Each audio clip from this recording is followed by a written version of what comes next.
Gecəninə sən küləklərinin əksinə,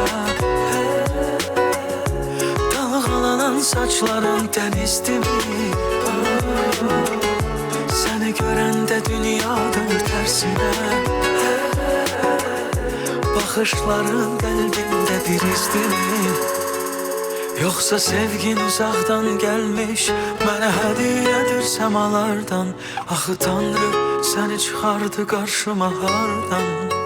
Gözlərim qədər işqilə, gözlərinə baxan oldu. Əllərim qədər titrəyən, əllərini tutan oldu. Səni mən qədər ürəkdən söylə bəs sevən oldu.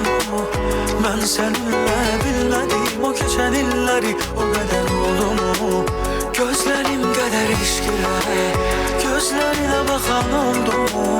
Əllərim qədər titrəyən, əllərini tutan oldu.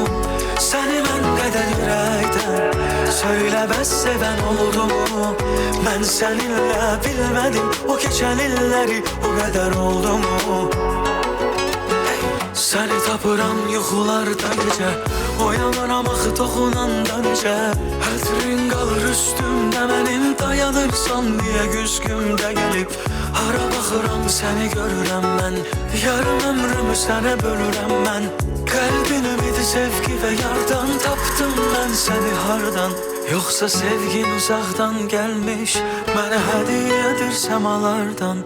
Axı Tanrı səni çıxardı qarşıma hardan?